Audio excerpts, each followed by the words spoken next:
warahmatullahi wabarakatuh. Alhamdulillah, alhamdulillah nasta'inu ala marudinya wadin.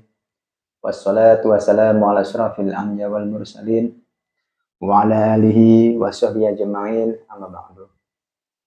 Alhamdulillah kita bisa berjumpa lagi di channel Santri Gaib Cirebon 32. Dan sekarang channel saya akan membahas tentang kisahnya beliau dan kita Nabi Yusuf, kisah perjalanannya. Mau tahu kisahnya seperti apa yang begitu melegenda sampai sekarang itu sejarahnya. Saya baca sejarah itu orangnya tuh tawadhu, rendah hati, tidak sombong. Padahal dia seorang keturunan para nabi. Bapaknya juga Nabi Yakub bin Nabi Ishak bin Nabi Ibrahim. Tapi dia itu tidak menyombongkan dan selalu rendah hati. Padahal dia itu keturunan para nabi-nabi. Makanya cobalah saya menguak, dan kisahnya juga sangat tragis sampai dibuang ke sumur. Itu makanya pengen tahu dari sisi gaibnya tentang mengetahui waktu zamannya kisah Nabi Yusuf. Siap? Insyaallah Ahmad. Bismillahirrahmanirrahim. Assalamualaikum warahmatullahi wabarakatuh. Rumah hadir untuk yang mengetahui tentang kisah yang jenis Allah. Sallallahu alaihi wasallam.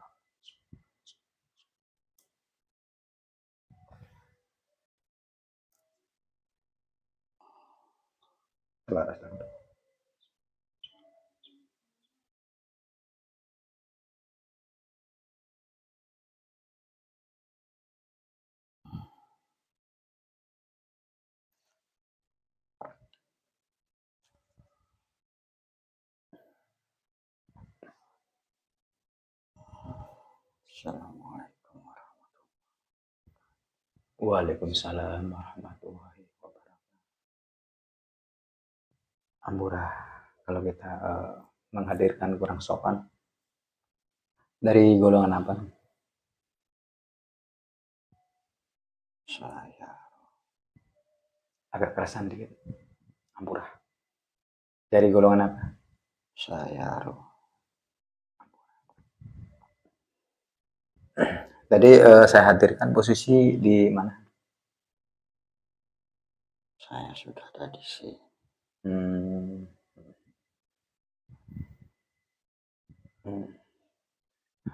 Kalau boleh disebutin biar kita manggilnya agak sopan, manggilnya kira-kira apa? Kalau boleh sebutin, monggo sebutin namanya. Kalau nggak boleh ya nggak apa-apa ya. Baiknya atau sopannya kita manggilnya apa? Ampurah. Panggil saja. Uyut aja teh. Silakan. Kalau kita terbiasa manggil Uyut. Takutnya nggak sopan aja. Maaf, saya prospek dulu, nggak apa-apa ya? Bismillah. Assalamualaikum warahmatullahi wabarakatuh. Untuk bercerita tentang dan yang mengaku.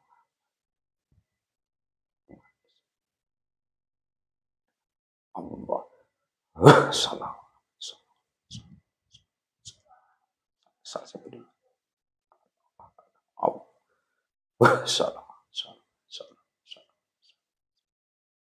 Maaf kalau kurang sopan saya. Ini saya tuh sangat terharu tentang kisah perjalanan beliau dari Ampurah, Nabi Yusuf. Dan saya pengen tahu cerita yang waktu zaman beliau itu ceritanya kan itu diceburin ke sumur gitu ya, dan sampai dia menjadi seorang menteri di kerajaan dulu, itu gimana ya? Minta ceritanya, kisah-kisahnya tuh.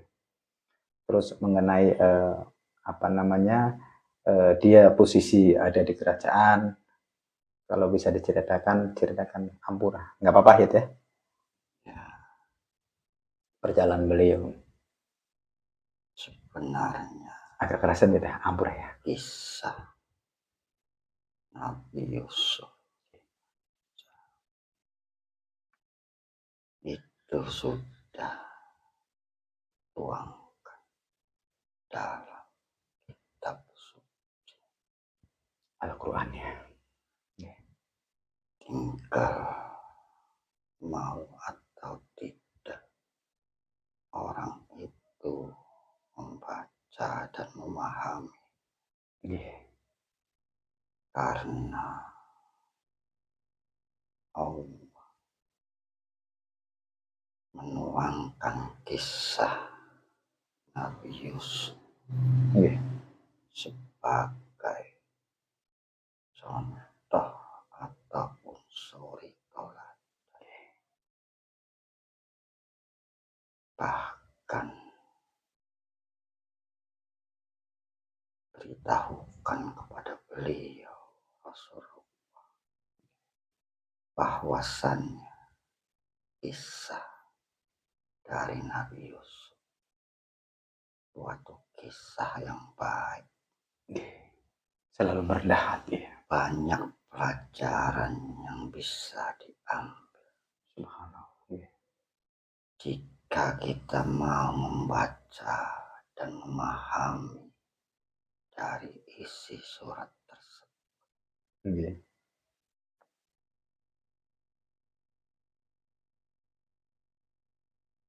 Sebenarnya tidak perlu diceritakan, karena sudah dituangkan dalam sebuah kitab suci. Segala perjalanan dari mulai beliau diberitakan oleh Allah akan diangkatnya beliau menjadi seorang nabi hingga akhir hayat. Beliau kisahnya sudah ada di dalam Al-Quran. Yang perlu diceritakan ya sedikit aja, yang diceritakan kisah-kisahnya atau apa namanya, kerendah hatiannya dalam perjalanannya. Monggo sedikit aja yang perlu diceritakan. Kalau tidak boleh diceritakan ya jangan. Hanya apa namanya, saya pengen tahu kisah perjalanannya gitu aja. Ampura. Sedikit mengulas saja. Ya, nggak apa-apa. Agar orang bisa memahami. Seperti itu. Perjalanan hidup beliau memanglah tidak mudah.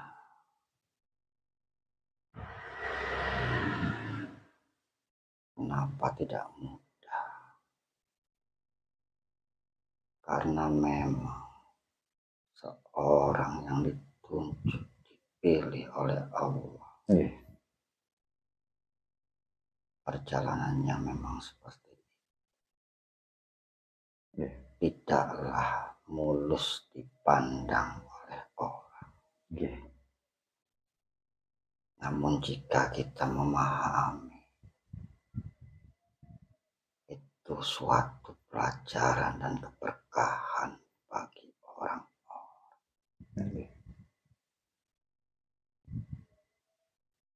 Beliau memiliki banyak saudara.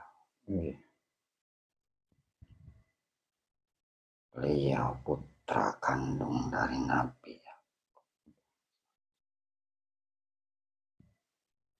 Beliau dianugerahi beberapa kelebihan oleh Allah.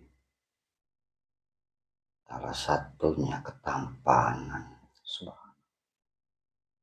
tampanan yang diberikan oleh Allah, yaitu sebagian dari ketampanan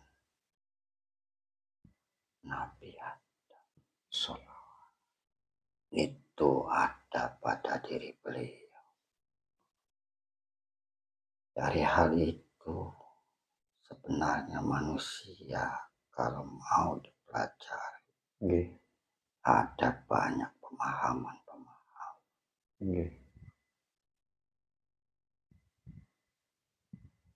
Cobalah dipahami dalam membaca Al-Quran. Dan ada lagi kelebihan yang diberikan oleh Allah kepada beliau. Berikan kerendahan hati, subhanallah, keikhlasan, ketaatan, dan satu lagi beliau dianugerahi keilmuan, dapat menjabarkan sebuah mimpi.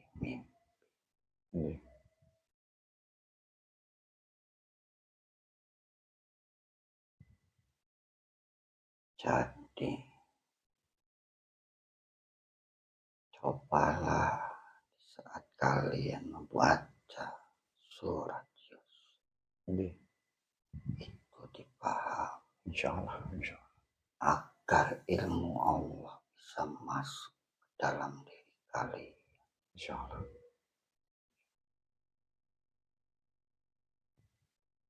Saudara-saudara beliau begitu sangat membenci beliau,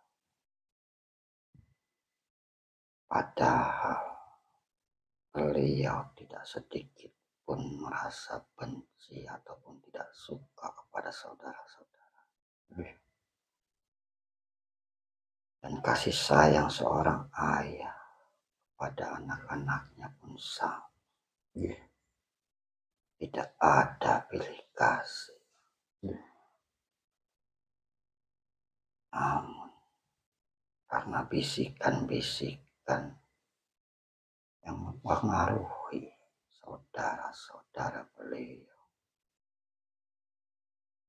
menjadikan saudara-saudaranya seperti itu, membenci dan berusaha selalu menghasut, dan pada akhirnya berencana untuk membuang Nabi Yusuf. Berbagai rencana dibuat oleh mereka. Dan pada akhirnya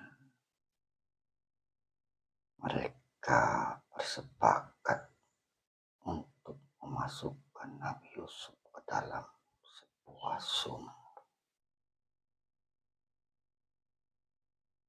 Tapi memang itu sudah menjadi jalan takdirnya beliau. Dan beliau pun menerima dengan ikhlas. Itu harus dipelajari dan dipahami. Seberat apapun ujian yang kalian terima, lagi kita ikhlas karena Allah, semuanya akan berjalan dengan baik. Suatu pembelajaran juga. Telah dibuangnya Nabi Yusuf masuk ke dalam sumur, saudara-saudaranya pun kembali ke rumah dan menceritakan ke Nabi Yakub, ke bapaknya bahwasannya beliau tertinggal bersama barang-barang bawaan dan dimangsa oleh binatang buas. Itu pengaduan dari saudara-saudaranya ke bapaknya ya. Terus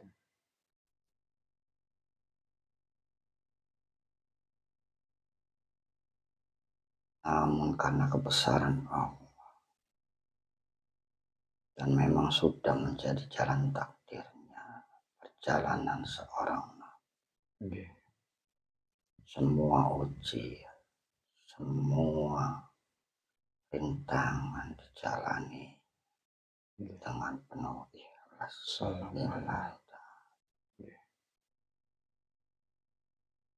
Akhirnya ada musafir yang lewat untuk mencari air. Gimana? Untuk mencari air. Dan akhirnya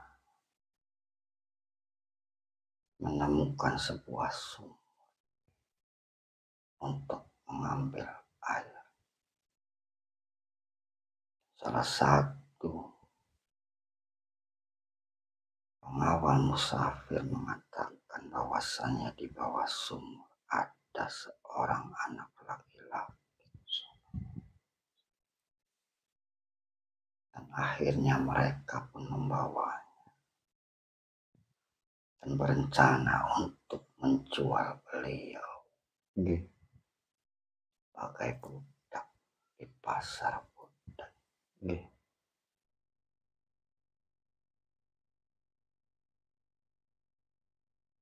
Sesampainya tempat atau keramaian atau disebut juga pasar, beliau diperdagangkan dengan harga yang sangat murah. Tidak ada satupun bangsawan, tidak ada satupun bangsawan yang mau mengambil diri. Namun ada salah satu gubernur pada masa itu bersama istrinya tertarik kepada Nabi Yusuf dan akhirnya membeli dengan harga yang murah meriah.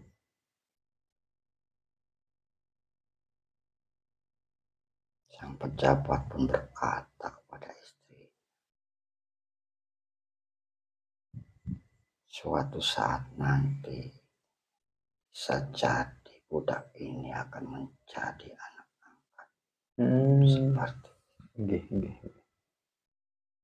dan diuruslah beliau oleh keluarga pejabat tersebut.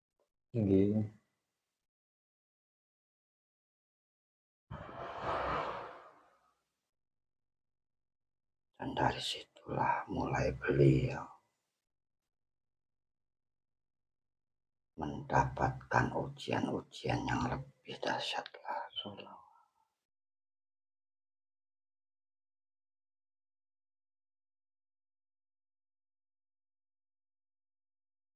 Dan pada akhirnya sampai pada ujian di mana suatu ruangan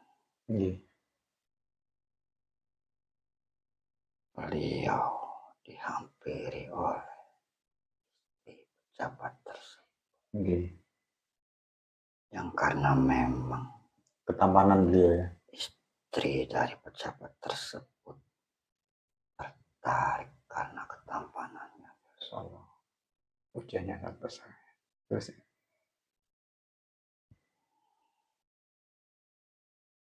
karena beliau memiliki ketaatan, keimanan yang kuat, keimanan yang teguh terhadap Allah. Tidak sedikit pun tergiur dengan keindahan dan kecantikan dari istri pejabat tersebut.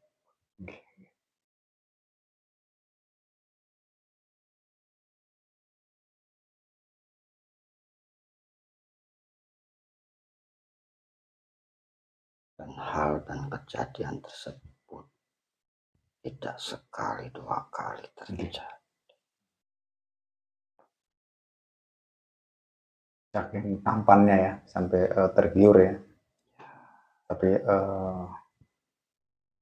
beliau tetap kuat dengan pendiriannya ya, selalu mengingat Allah ya. Karena ketaatan beliau kepada Allah. Sallallahu. Dari situ saja sudah banyak pemahaman yang bisa dipahami. Insyaallah.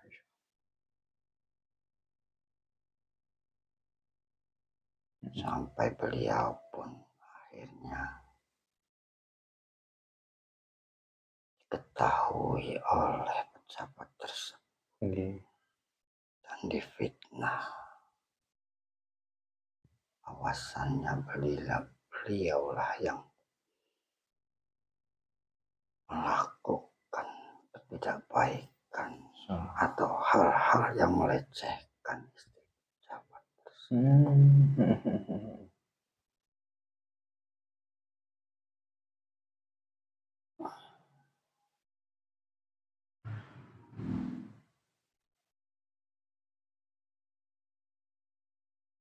Dan akhirnya beliau dihukum. Itu difitnah ya. Sepeninggalannya pejabat tersebut, pada akhirnya istri pejabat itu menjadi istri. Akhirnya ya, setelah meninggal ya gubernur itu dah gitu. Ya. Nah terus hukuman itu berarti dikeluarin sesudah meninggal gubernur itu ya. Terus lanjutin ya.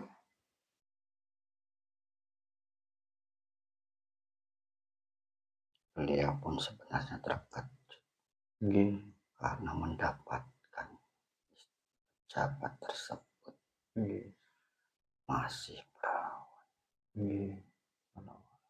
Dan ternyata memang benar bahwasannya pejabat itu ada kelainan. Sallallahu alaihi wasallam.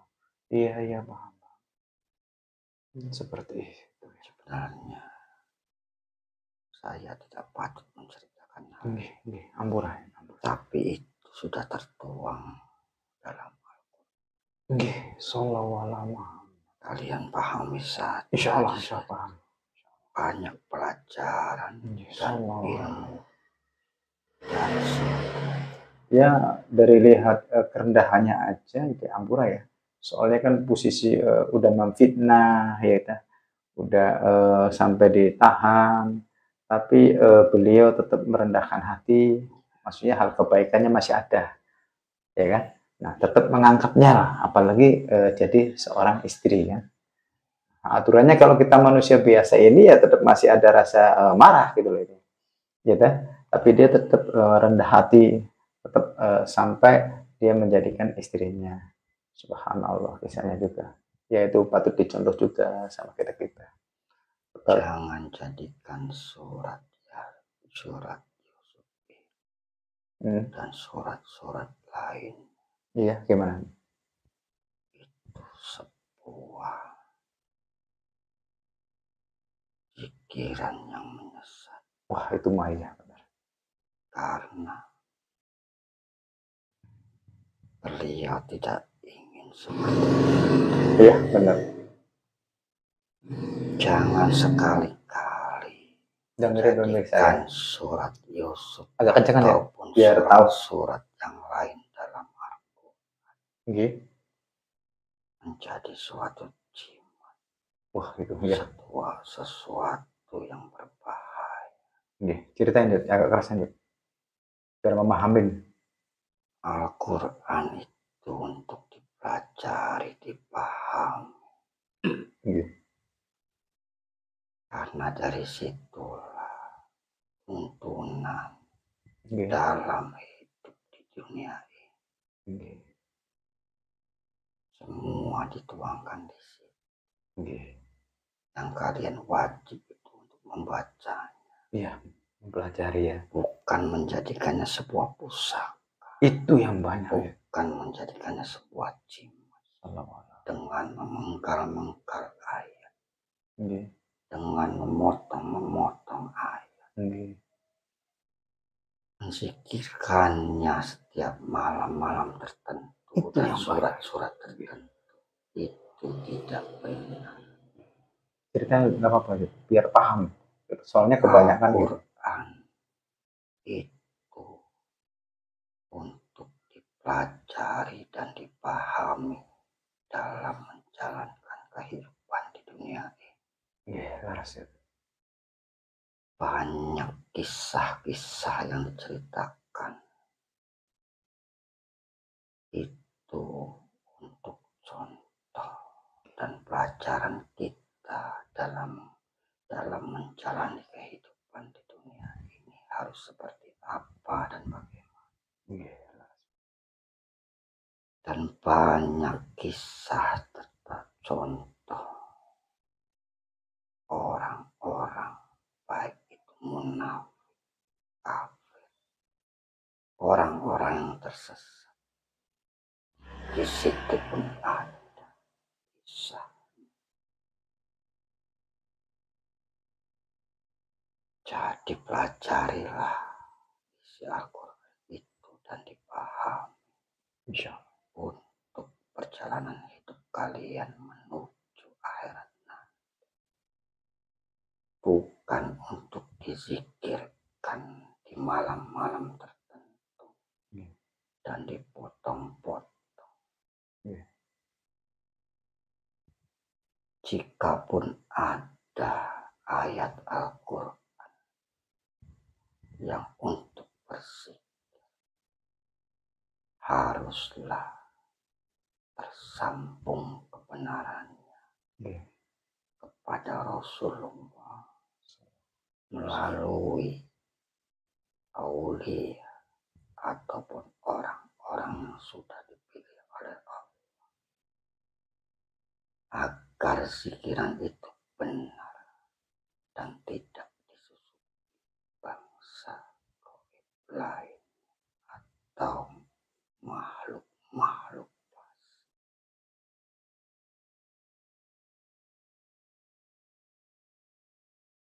Itu yang banyak tuh. Kebanyakan ada surat ini buat zikiran ini.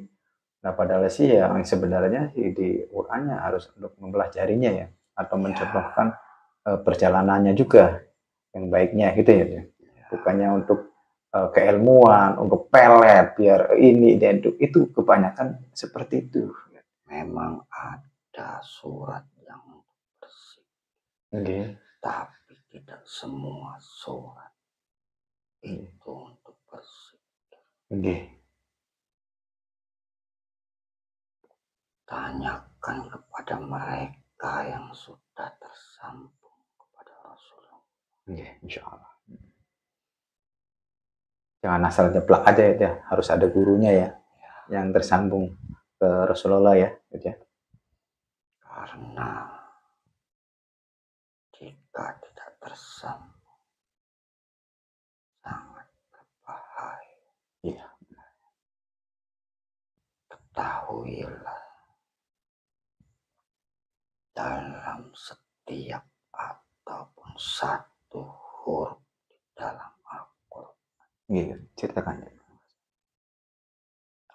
ada 10 kebaikan di dalam. Dan setiap satu huruf di dalam Al-Quran banyak malaikat-malaikat yang di dalam. Dan dalam satu huruf di Al-Quran banyak jin-jin fasik, siluman, iblis yang memanfaatkan. Jadi berhati-hati.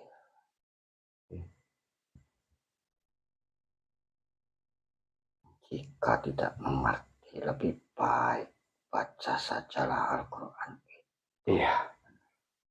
Dan dipahami isi untuk perjalanan hidup kalian di dunia ini menuju akhirat.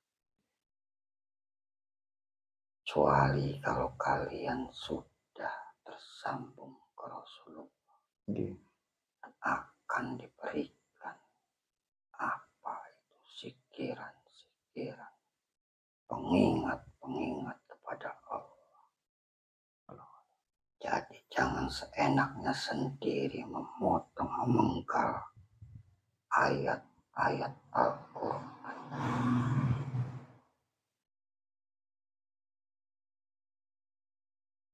Itu bahaya banget itu ya.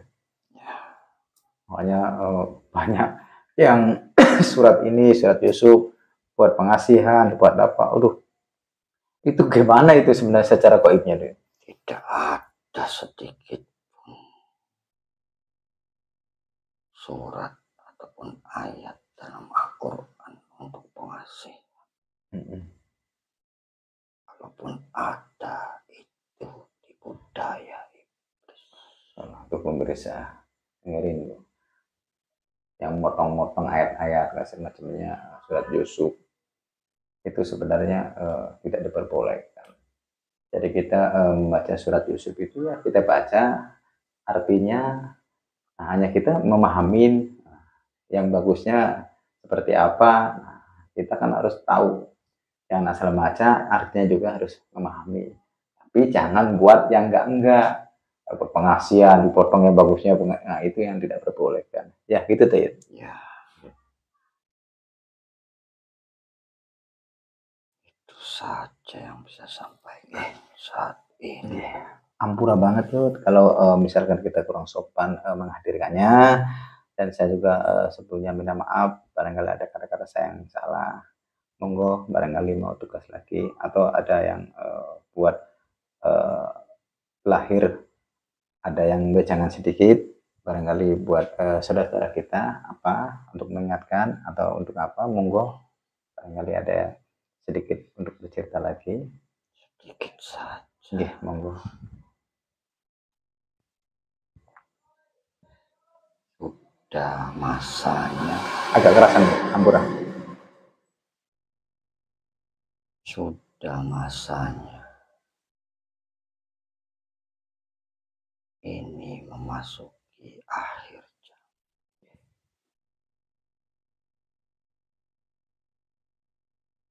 Bersegeralah kalian untuk bertobat.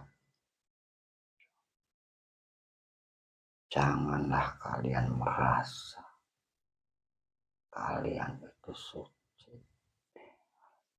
kalian itu benar.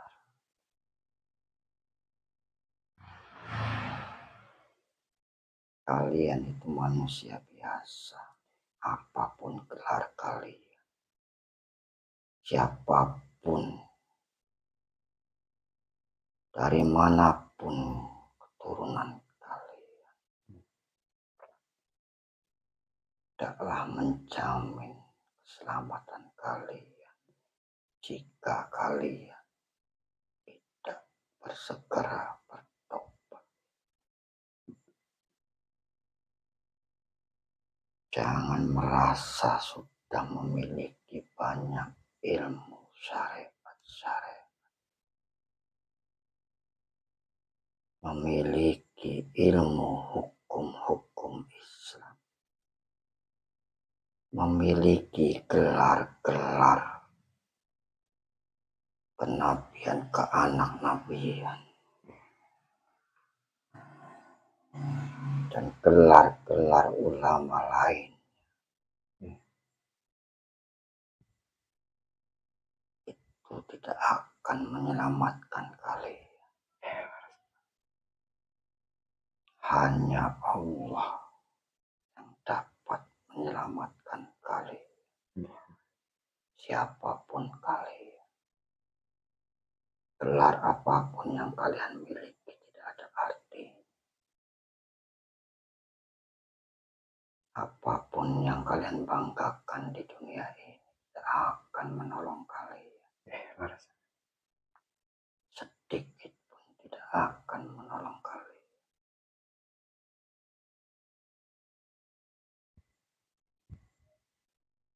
Jadi bertobat sajalah setiap hari. Itu akan lebih baik. Carakan hal-hal yang tidak baik. Banyak sekali kebohongan-kebohongan yang diucapkan.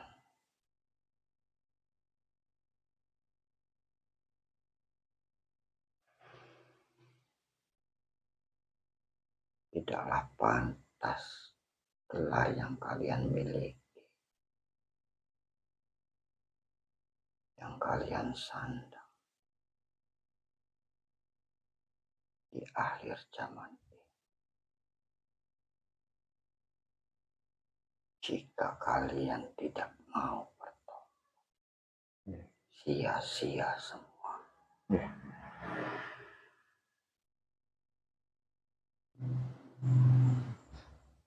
Saja yang saya sampaikan. Terima kasih Bang. Monggo barangkali tugas lagi.